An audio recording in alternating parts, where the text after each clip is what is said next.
Menghadapi masalah lingkungan hidup, apalagi soal polusi udara, bukanlah terletak di dalam subsidi untuk mobil listrik. Yang pemilik mobil listriknya adalah mereka-mereka yang tidak membutuhkan subsidi. Udah nggak ada batas di Indonesia ini antara pengusaha dengan penguasa. Iya, Chinese wall-nya itu nggak jelas gitu ya. Dan itu dibiarkan oleh Pak Jokowi. Pak Muldoko itu bukan sekedar pengusaha, ketua asosiasi pengusaha mobil listrik. Apa yang salah dengan itu?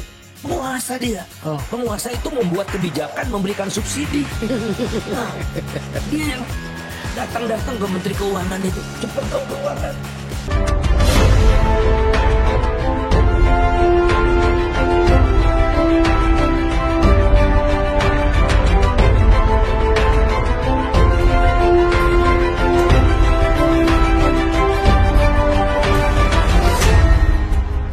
Tonton video ini sampai selesai agar Anda tidak gagal paham.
Menghadapi masalah lingkungan hidup, apalagi soal polusi udara, bukanlah terletak di dalam subsidi untuk mobil listrik. Yang pemilik mobil listriknya adalah mereka-mereka yang tidak membutuhkan subsidi. Betul?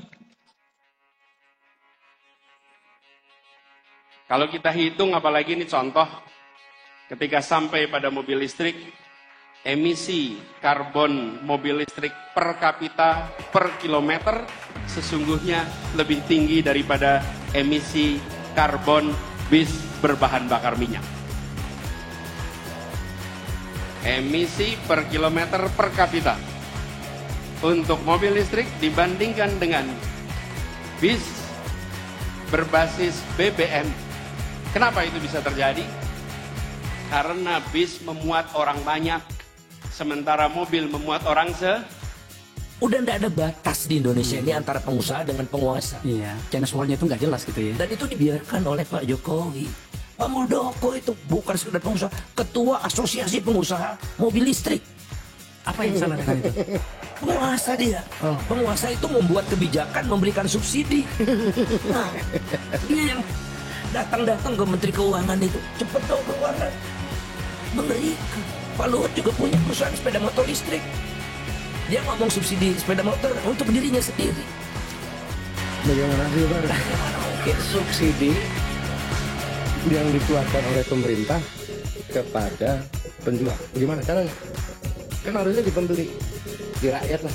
dan mobil itu, Subsidinya ke produsen. mobil itu, kalau Bang Akbar mau beli mobil listrik, itu antrinya 6 bulan. Dan disubsidi, gila. Kan kalau nggak laku disubsidi gitu kan. Ini udah laku tanpa disubsidi pun mobil itu udah laku di Indonesia. Dan ternyata tetap dapat subsidi. Subsidinya puluhan juta per mobil. 70 Nah, sepeda motor 7 juta. 70 juta per mobil. Masya Allah, nggak pernah kejadian. Nggak ada kejadian. Nah itulah tidak jelasnya sekarang tidak ada batas lagi antara penguasa dengan pengusaha. Kalian tahu nggak kalau Menko Marinvest Luhut Binsar Panjaitan ternyata memiliki sebuah perusahaan motor listrik. Perusahaan milik Luhut Binsar Panjaitan bekerja sama dengan perusahaan Gojek dalam proyek ini. Dan kalian tahu nggak kalau Kepala Staf Kepresidenan Muldoko ternyata merupakan Ketua Periklindo, Perkumpulan Industri Kendaraan Listrik Indonesia. Sekarang kalian paham kan kenapa pemerintah begitu ngotot memberikan subsidi bagi kendaraan listrik yang bahkan nominalnya nggak tanggung-tanggung, mencapai puluhan juta rupiah per unit. Sebagai rakyat Indonesia, saya bertanya, apakah kalian rela jika uang negara dihambur-hamburkan untuk sebuah program yang dinilai tidak efektif dan tidak jelas? Jika orang-orang ini berbicara mengenai subsidi kendaraan listrik, sejatinya mereka tidak berbicara atas kepentingan rakyat. Mereka tidak berbicara soal menyelamatkan lingkungan.